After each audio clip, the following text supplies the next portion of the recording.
Shalom y bienvenidos a Vía Haftaj Israel, una frase hebrea que significa amarás a Israel. Esperamos que se queden con nosotros, ya que nuestro maestro, el Dr. Baruch, nos compartirá una enseñanza expositiva de la Biblia.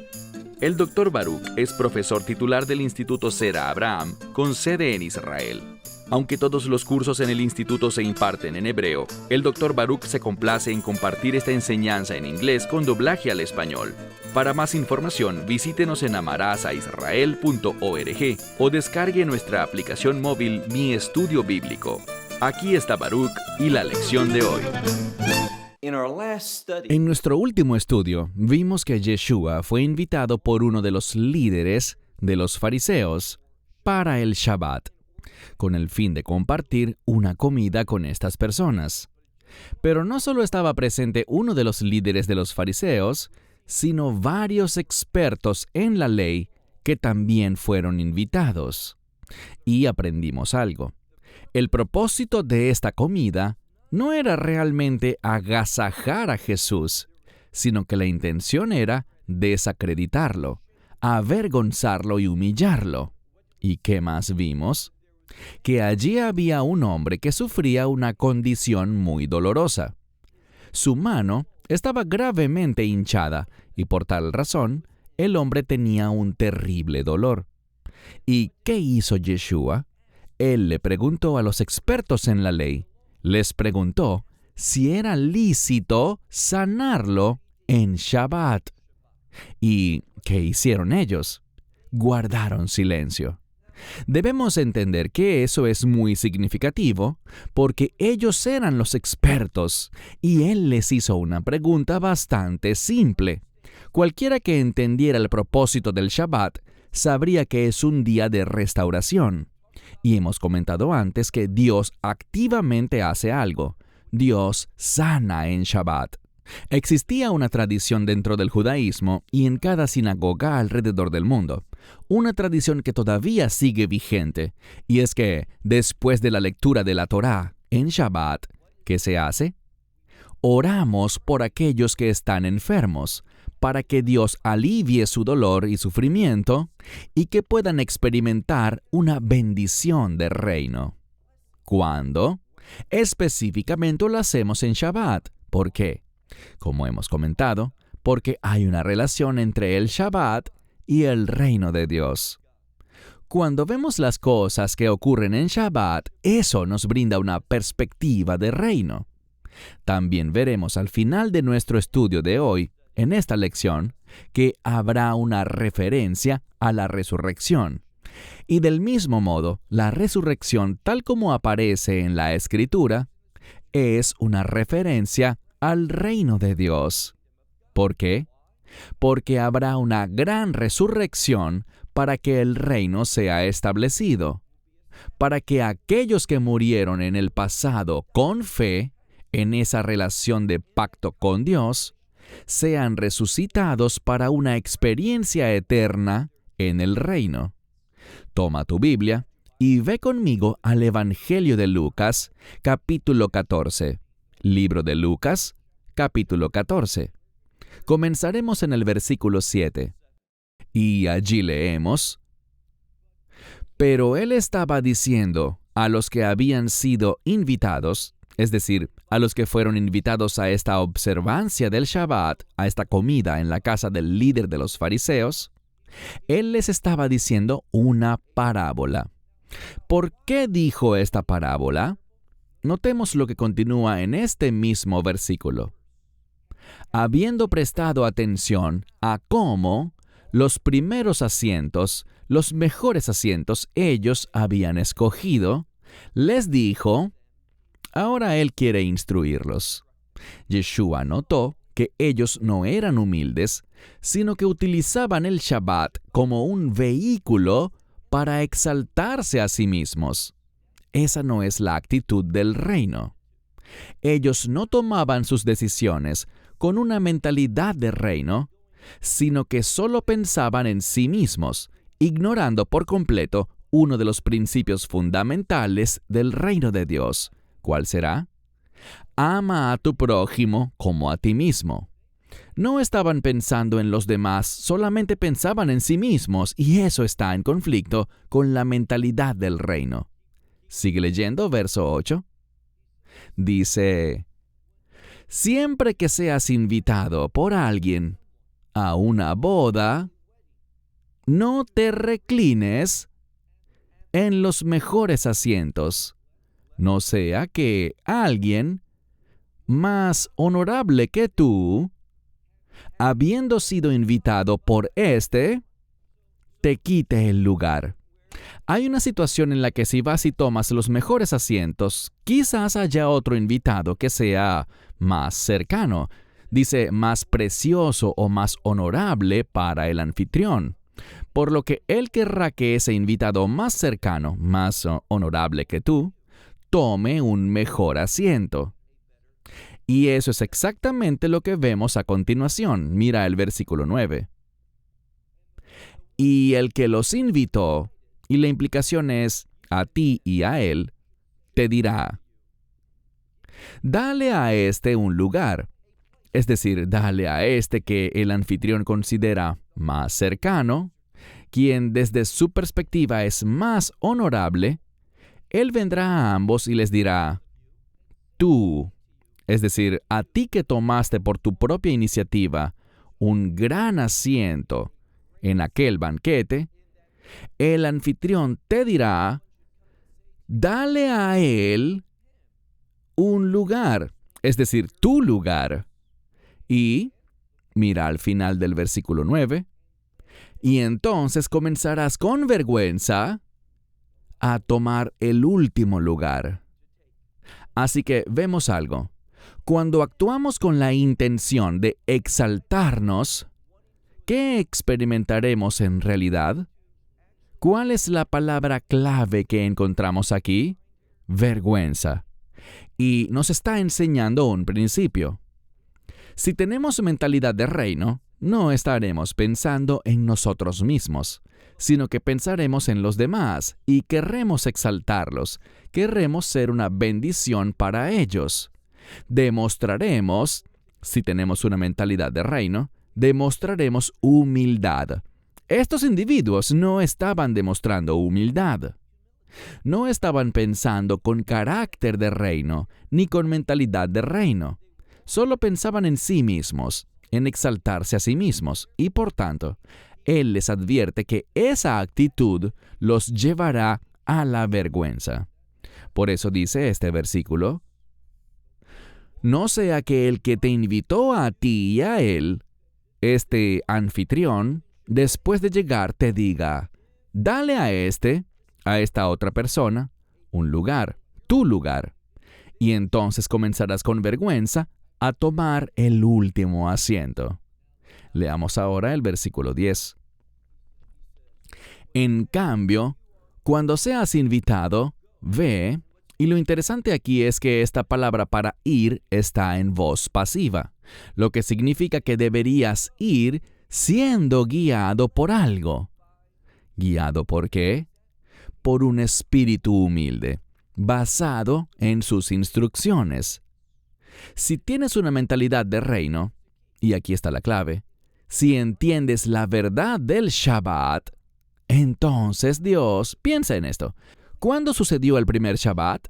Es muy fácil de encontrar en la Escritura, en el libro de Génesis, capítulo 2.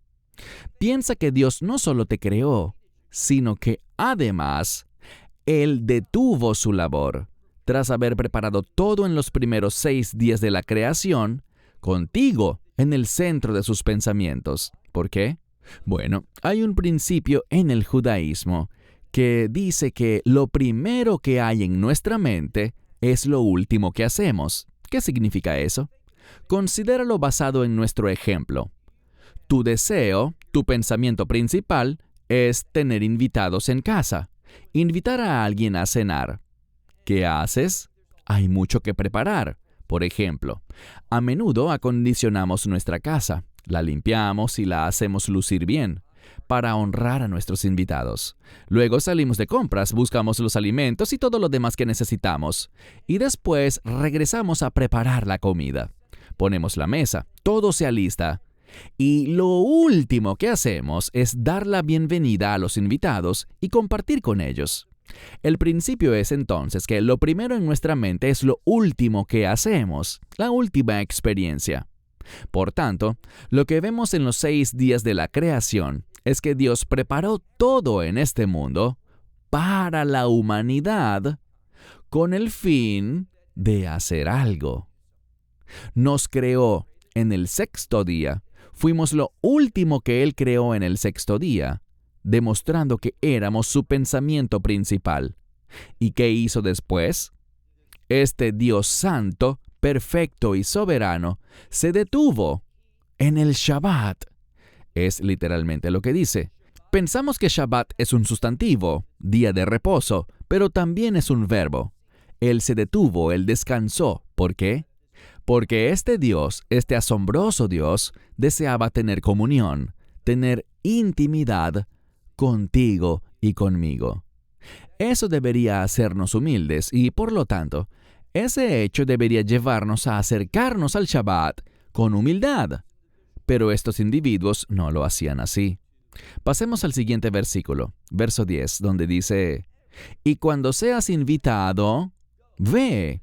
Esto es, preséntate allí guiado por esta actitud humilde y reclínate en el último lugar, para que cuando venga aquel que te ha invitado, te diga: «Amigo, sube». ¿A dónde? A un lugar mejor. Sube más alto a un asiento más honorable. ¿Y por qué esto es importante? Bueno, sigue leyendo en el versículo 11. O, mejor dicho, al final del versículo 10, leemos: «Entonces habrá para ti gloria delante de aquellos que se reclinan contigo». Así que vemos algo. Si tenemos esa mentalidad de reino y vemos esa conexión entre el reino y el Shabbat, si nos acercamos al Shabbat correctamente, con humildad, dándonos cuenta de que este es el día que Dios ha santificado, y nuevamente quiero decir, Él no nos dijo: «Sabes, hay 7 días en la semana, elige tú el día de descanso que quieras». Él no dijo eso. La Escritura dice que Él específicamente santificó el 7º día para tener comunión, intimidad, amistad con nosotros. Por tanto, eso debería hacernos humildes. ¿Y qué nos enseña la Escritura justo en este momento? Muy sencillo. En este Shabbat, Él está enseñando que dependiendo de nuestra mentalidad, si tenemos una mentalidad de reino o no, o bien vamos a experimentar vergüenza o gloria. Eso es exactamente lo que todos van a experimentar cuando se establezca el reino de Dios. O bien estarás con Él, y ese término «con Él» se refiere a la redención, ya que la palabra «con» es una palabra redentora. O bien estarás con Él en el reino, donde experimentarás la gloria de Dios, estando en su presencia, o serás echado fuera, afuera, donde hay oscuridad, es decir, temor, donde hay llanto, es decir, tristeza y congoja, y donde hay crujir de dientes, es decir, tormento. Y debemos entender que estos 3 factores, el temor, la tristeza y el tormento, serán eternos. Así que, o bien experimentarás vergüenza y sufrimiento eternos, o vas a experimentar las bendiciones de Dios, las promesas eternas de Dios, ¿dónde? En la presencia de Dios. Esa es la elección. Y por lo tanto, dado que el reino de Dios es tan maravilloso, tan asombroso, por el hecho de que Él haya hecho posible que tú y yo, a través de la fe en el Evangelio, seamos parte del reino, deberíamos ser humildes. No deberíamos estar pensando en nosotros mismos. Aquí está el ejemplo. Dios no pensó en sí mismo, sino que bendijo a la humanidad con el Shabbat, para que pudiéramos experimentarlo a Él, su amor, su presencia, sus bendiciones y su favor. Todo eso está relacionado con el reino, y ese hecho debería hacernos humildes y llevarnos a tener esa mentalidad de reino, que implica amar a nuestro prójimo como a nosotros mismos.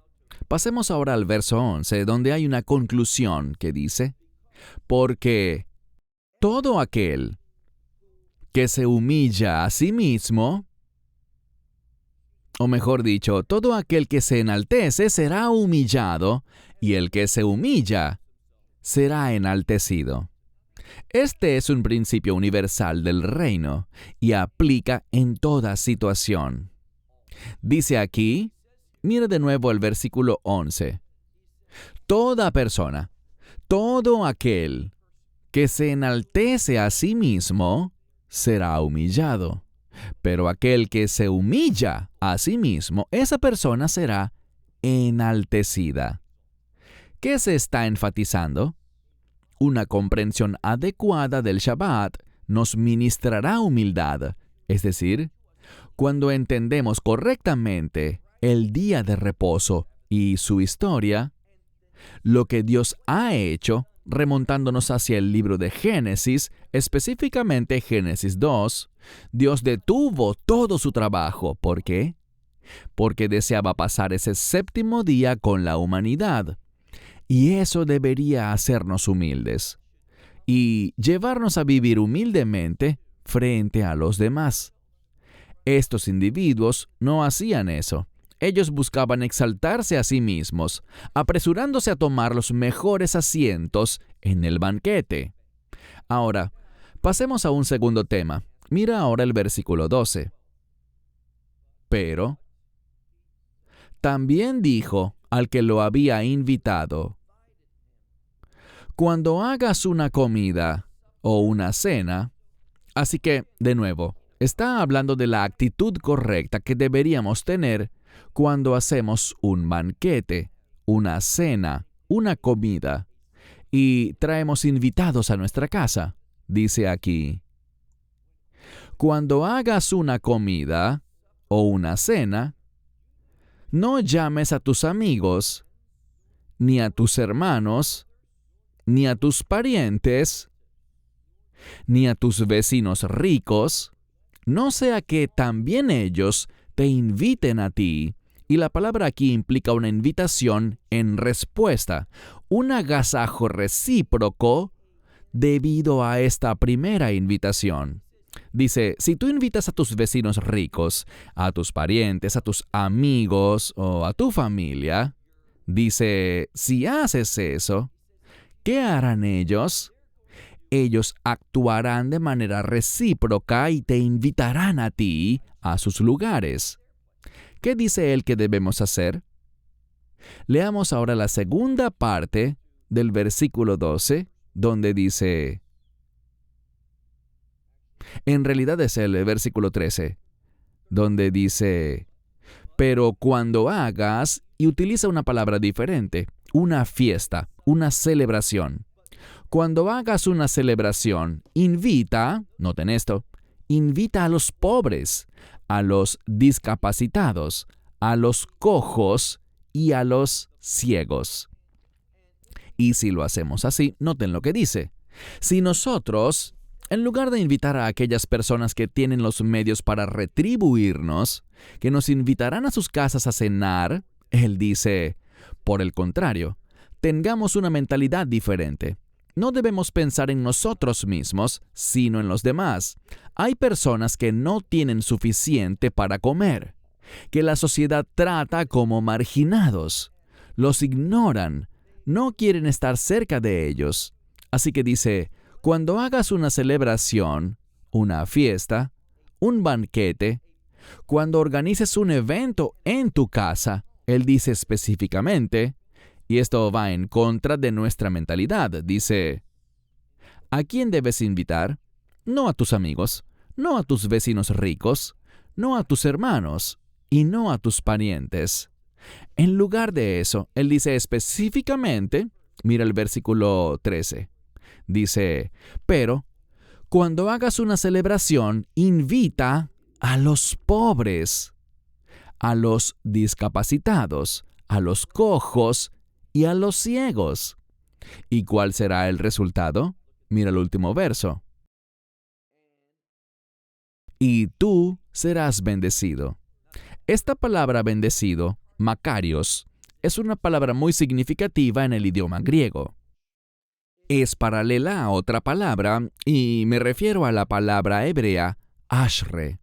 Ashre es una palabra muy conocida entre la comunidad judía, porque es la palabra que comienza la oración vespertina, y significa bendecido o feliz. Y no deberíamos pensar en ello como una cosa o la otra, sino en ambas a la vez. Y lo que Dios dice es esto: cuando actúas con esa mentalidad de reino, cuando te humillas y no deseas exaltarte a ti mismo, sino pensar en las condiciones de los demás, pensar en lo que les falta, pensar en su situación, en sus penurias, si invitas a los pobres, a los discapacitados, a los paralíticos y a los ciegos, la sociedad ignora a estas personas. Aquellos que para sobrevivir tienen que mendigar, tienen que depender de la generosidad y de la compasión de otros. Y seamos honestos, este mundo no es tan compasivo. Es un mundo duro en el que se sufre mucho. ¿Por qué? No porque haya falta de recursos, sino porque nos gusta utilizar nuestros recursos para nosotros mismos. Y lo que Él está enseñando aquí es que esa no es la mentalidad del reino. Así no es como actúa Dios. Dios, por amor, por generosidad, te creó a ti. Y no solo te creó, sino que debido al pecado humano, y debemos entender esto correctamente, si tú y yo estuviéramos en el jardín del Edén, habríamos hecho lo mismo. Habríamos pecado. No es que el primer hombre, Adán, y su esposa, Eva, fueran diferentes. Se comportaron como lo hace la humanidad. Es nuestra naturaleza, especialmente después de la caída, ser egoístas, hacer lo que es correcto a nuestros propios ojos, en lugar de confiar, depender y descansar en la revelación de Dios, en su instrucción. Así que dice, mira el verso 14. Y serás feliz o serás bendecido, ambas cosas aplican, porque no tendrás compensación, no tendrás esta recompensa. Ellos no tienen los medios para retribuirte, pero dice aquí, serás recompensado ¿cuándo? En la resurrección de los justos. Esa última frase dice mucho. Serás recompensado. ¿Cuándo? En la resurrección de los justos. Quizá esa sea una expresión con la que no estés familiarizado, pero si vienes de un trasfondo judío, la resurrección de los justos es una doctrina bien conocida. Es algo que sucederá y provocará una transición. ¿Qué tipo de transición? Una transición de este mundo actual, que será destruido por la ira de Dios, en un cambio divino hacia el establecimiento de su reino. Por tanto, para entrar en el reino, tiene que haber un cambio. ¿Qué dice Pablo? Pablo dice en 1 Corintios capítulo 15, la carne y la sangre no pueden heredar el reino de Dios. Debemos convertirnos en una nueva criatura, debemos convertirnos en un nuevo individuo. Y eso solo ocurre por la redención. Y descubrimos que la redención provoca un cambio justo. Por tanto, cuando experimentamos la redención del Mesías, que viene a través de la fe en Él, y cuando creemos en Él y en su obra, ¿qué obra?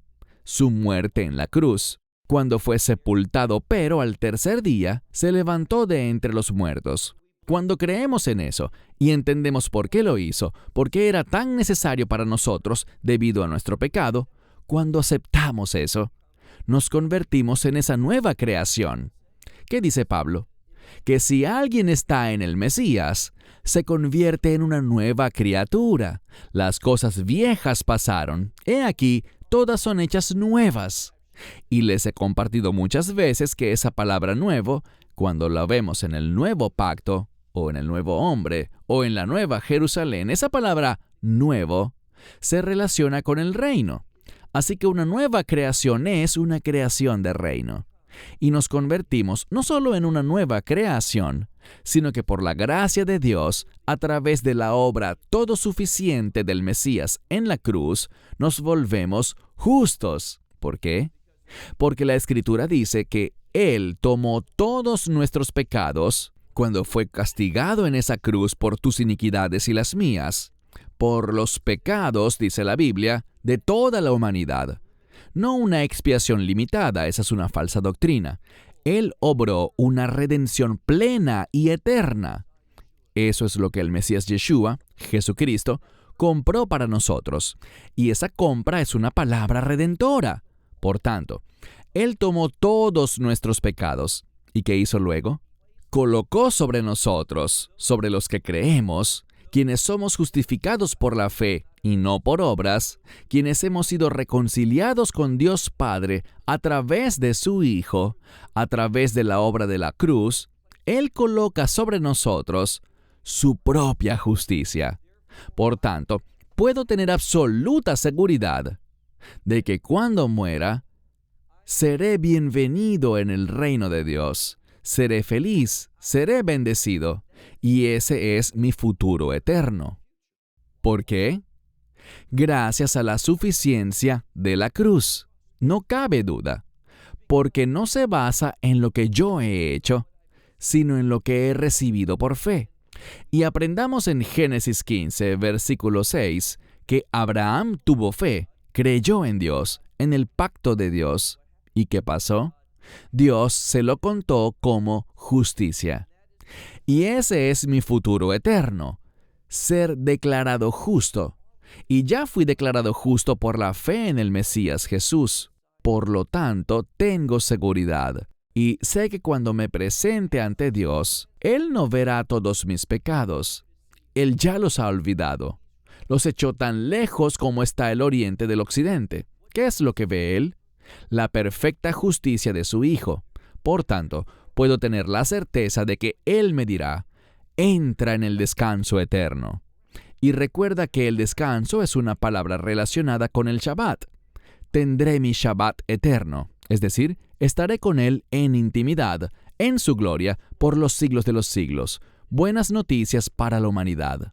Esperamos que te hayas edificado con el mensaje de hoy y lo compartas con otros. Te invitamos a seguir nuestros estudios cada semana por este canal y por el portal de YouTube de Amarás a Israel.